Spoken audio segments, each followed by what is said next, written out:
All right, we're going to be talking about the summer slide. And I'm not referring to the playground slide. The summer slide is a term that teachers have given to what happens to children after at the end of the school year. If they don't continue their learning, they go into what's a brain drain or a summer slide, where they actually lose some of the things that they had learned throughout the school year. And when they start school again, they are behind and have forgotten those skills. So here's some statistics. Students can lose up to about 1 month overall of learning loss from school over the summer. And in addition to that, they can lose up to 2 months just from reading skills. So it makes a huge difference. Now, every year, teachers say that they have to reteach up to 6 weeks of material that was already learned in the previous year, but that students have forgotten. The good news is this is preventable, and you can avoid the summer slide altogether with your kids. It's recommended that all you have to do is spend 2 to 3 hours a week with educational learning activities, and your kids can avoid that dreaded summer slide or brain drain. So I wanted to share some tips that will help you over the summer so that your kids don't fall into that category, because this summer brain drain or the summer slide can actually be cumulative. So if they're falling behind each summer, it keeps adding up. And it's been found that by the end of 5th grade, some students have lost up to 4 years of learning because it's all added up. Here's the tips I wanted to share with you. Number 1 is go to the library.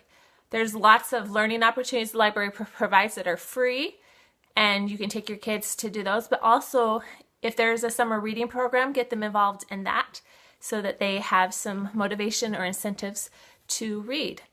Another thing, when you go to the library, make sure that you find books that are interesting to the child or on their interest level. Find out what they're interested in, and then make a goal to go find at least 3 books on that top topic when you're at the library. And there's I call it the 5-finger rule. You want to make sure that the books you choose for your child to read independently are not on their frustration level, which means they're too difficult for them.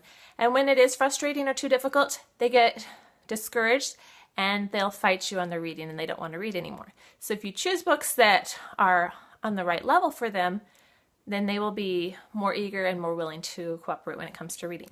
So the 5-finger rule is you have them open up a book that they're interested in, and you have them start reading a page out of it. And you count on your finger, put down a finger for each time they make a mistake or they don't know a word. And if they don't know 5 words on that page, it's most likely too difficult. Now, that doesn't mean you can't check out the book. If they're really interested in it, go ahead and check it out, and you can read it to them or with them, but don't expect them to be able to read it independently. So 1 or 2 might be too easy, but 3 is a good finger number to go by. If they have more than 3 fingers down, it's probably too difficult, but 3 and under is just right for their reading level. Tip 2. Okay, very important. Make sure that your child reads at least 20 minutes every day.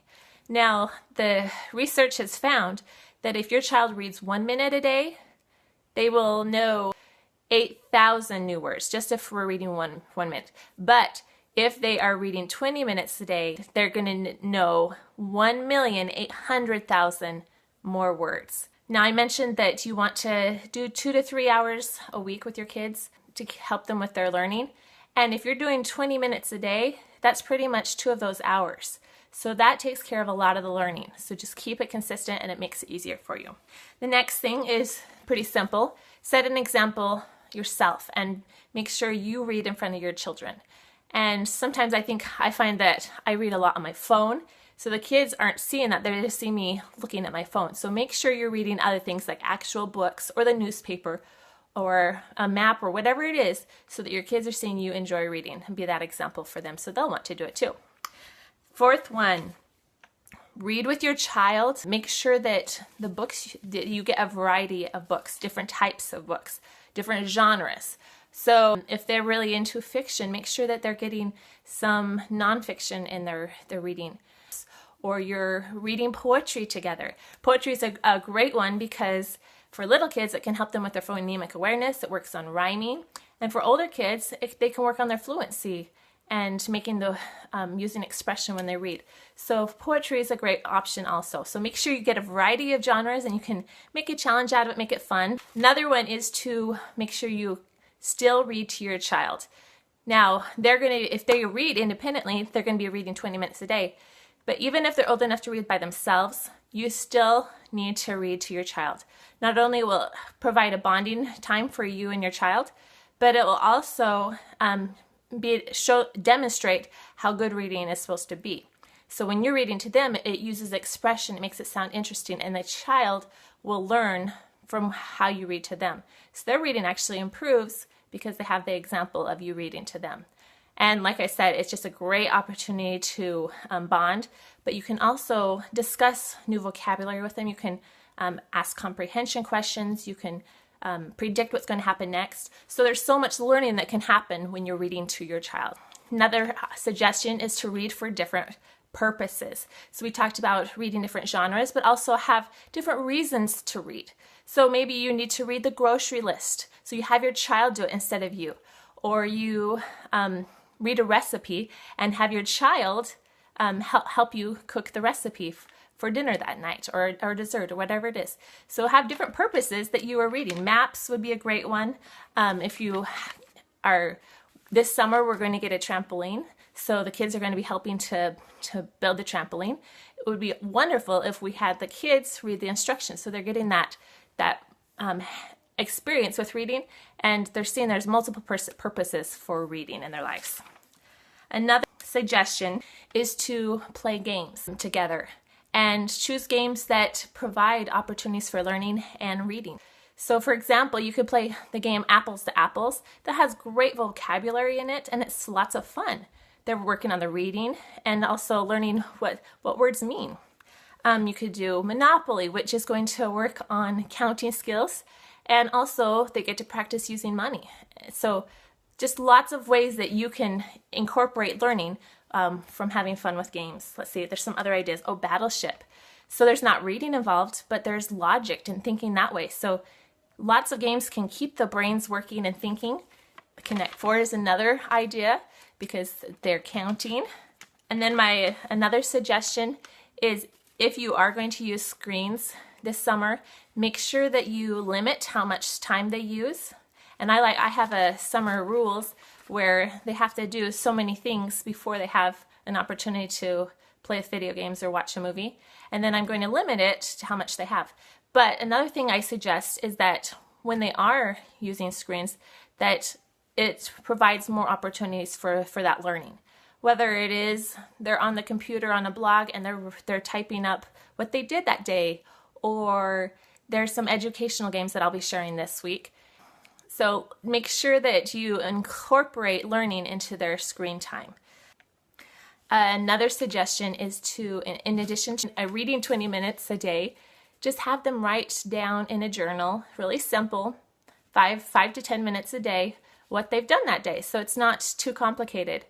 And another thing you can do is just get them writing as much as possible. Have them write the grocery list. Have them write a recipe down. Have them write to a friend and send a letter. So make sure that they're still using those writing skills along with their reading skills. And finally, the last tip I have is just to take every opportunity you have this summer and try to turn it into a learning opportunity. So for example, if you're planning a vacation to the beach, you could have your kids find seashells and group them according to color, or have them sort them by size. You can just be creative about what you do.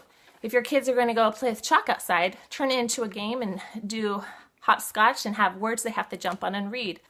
You can do math problems with chalk. They're more eager to write with chalk than a pencil, so practicing math facts would be more fun that way. Some other suggestions: go on a field trip. And it could be a field trip related to a book you just read. Or you could put them in charge of planning a picnic. So they decide what to have for the meal. and then they can go to the grocery store with you and help you pick out the items that you need, the ingredients. They might like a challenge and can find some coupons to include in that. So you can incorporate them into real life skills that they can learn but still have fun.